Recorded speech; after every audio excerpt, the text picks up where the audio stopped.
Hi, I'm Alana Hippensteel from Pharmacy Times. Before we get started, one of our top articles today discusses the role of pharmacists in combating misinformation regarding vaccines. There's more of that on pharmacytimes.com. Today, I'm speaking with Amanda Bowles, the director of Shopper Science Lab at GSK Consumer Healthcare, on the expansion of products that are eligible for coverage by HSAs and FSAs this year, following the passage of the CARES Act. So Amanda, the CARES Act has made a critical change and expanded the products that are eligible for coverage by HSAs and FSAs this year. What was this change and why is it important for Americans? Yeah, so back in March, Congress passed the CARES Act, which many people know as providing financial relief for many Americans as the COVID crisis hit. What many people don't know is that the CARES Act also made a critical change in terms of what products are eligible to be covered by flexible spending accounts and health savings accounts. So for the first time in nearly a decade, many over-the-counter medicines are now eligible for reimbursement through these accounts. And for the first time ever, menstrual products are also eligible. So this change is effective immediately and has the potential to provide significant savings this year for the nearly 50 million households who currently take advantage of these accounts, as well as in future years for people who may not be eligible or who may not have accounts now but would be eligible to have those. Excellent, excellent. So would this expansion of eligibility be temporary, or is this something that's going to be more permanent?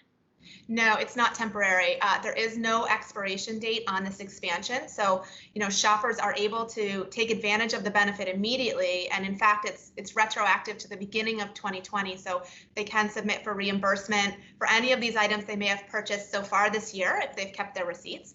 And there is no expiration date. So people can count on these benefits being there for them for the foreseeable future. And at GSK, we are building a program to help people look ahead and figure out how to plan those future contributions, based on their personal OTC spending.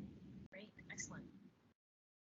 And what has the role of FSAs and HSAs been in the lives of Americans thus far? Yeah, so these accounts have been around for several decades now, and tens of millions of American families really depend on them to help manage their healthcare expenses. So, they've been used to pay for everything from, office visit copays to prescriptions to medical procedures. So, these accounts have been instrumental for many people in how they manage their health expenses and in saving money on those expenses by using these tax-free dollars. So this expansion is a real benefit to all these families. Yeah, absolutely. So I understand there's some slight nuance between FSAs and HSAs. Could you explain briefly how each account is different and what that might mean for their use this year? Sure.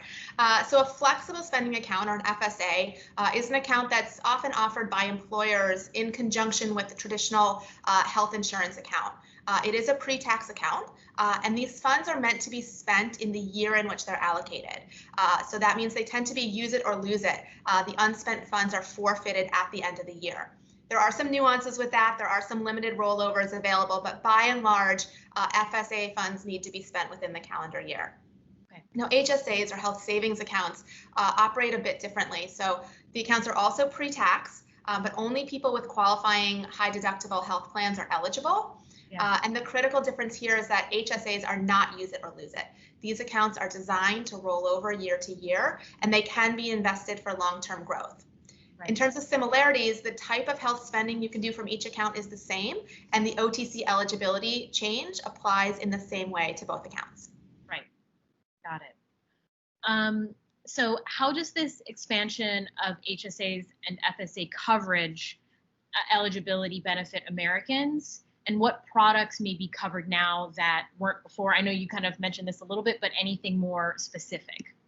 Yeah, so in terms of benefiting Americans, we know that households today spend on an average more than $400 a year on OTC products. In fact, the latest number I saw was $442 a year on average. So, if these purchases are made entirely through a tax-advantaged account, the average family could really realize some measurable tax savings there. And as I mentioned, OTC products now mostly eligible for this, and being able to use this pre-tax money for OTCs, might mean that someone can afford to stock up on the products that they, for instance, want to have on hand going into the cold and flu season, or to plan ahead for their digestive health or their pain management needs. It really puts the consumer in better control of their health and their healthcare spending. Yeah, absolutely. So will this expansion of eligibility also cover vitamins and other general health supplements as well? So the expansion of eligibility covers products that are primarily for a medical purpose, which generally means that they're used to manage or treat injuries, illnesses, or medical conditions. So products that are primarily for general health and wellness, so that includes most vitamins and supplements, not all, there are some nuances, but most vitamins and supplements are not considered to be eligible at this time. Okay, got it. Where can pharmacists go to see a complete list of what is covered and isn't covered now? Yeah, so as I mentioned, there are quite a few nuances in determining what products are eligible and which are not. And so there is an industry organization, a group called CGIS, the Special Interest Group for IIAS standards, which is a nonprofit organization established to create an industry standard around this. Essentially, they evaluate the products on the market against the criteria the IRS has put forward for eligibility, and they make a determination whether a product is eligible or not. And they keep sort of a master list that most retailers and pharmacies use to understand the products that are available. And so, the merchant team at most retailers probably have access to that list or something similar, and they would be able to, work with their pharmacists to really bring that forward to them. Great. And does this list get updated or changed over time? Yes, so as new products come to market, this group, CGIS, evaluates them against that criteria for eligibility. If they meet the criteria, they will be added to the list, and shoppers will be able to use their FSA or HSA to pay for them. So the exact product list will evolve over time as the market changes and new products come to market, but the criteria for eligibility should stay the same. Got it. And how does this expansion of eligibility help to support the healthcare system during the current COVID-19 pandemic we're facing? Yeah, in these times, it's more important than ever that we're all able to manage our personal health and wellness to the best of our ability. And OTC medicines are often the first line of defense against a variety of illnesses and conditions. So expanding access to OTCs, making them more affordable through these pre-tax accounts, can help people treat at home and potentially help to lower the stress on the healthcare system, which of course is overtaxed now dealing with COVID.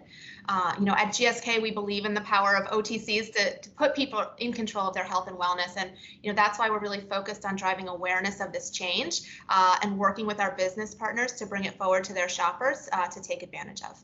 Yeah, absolutely. And how could this expansion of eligibility benefit pharmacies, and what could they do to help educate customers about this change? Absolutely. So, this eligibility change really opens the doors for pharmacies to connect with their shoppers in new and meaningful ways, right? First and foremost is to educate them. Our research shows that nearly 3/4 of Americans don't know about this change yet. And so pharmacies really have the ability to communicate about this at the point when it's really most important, which is, when people are making the decisions about what products to buy and how much they can afford to spend. So, helping people understand what's eligible is really a critical piece. Yeah, absolutely. And what is the value of a pharmacist in the education of consumers about eligibility changes like this one that might take place? Well, we know that pharmacists are one of the most trusted professionals in America, and millions of people come into contact with their pharmacists on a regular basis. And because of that, pharmacists know firsthand about the stress that out-of-pocket healthcare expenses can put on people. So by keeping pharmacists informed of these changes, they can continue to provide that trusted advice to patients about how best to treat those minor illnesses and injuries at home with OTCs and how to save money doing so with this new coverage. Excellent. Well, thank you so much for taking the time to speak with me today, Amanda. Now let's hear from some of our other MJH Life Sciences brands on their latest headlines.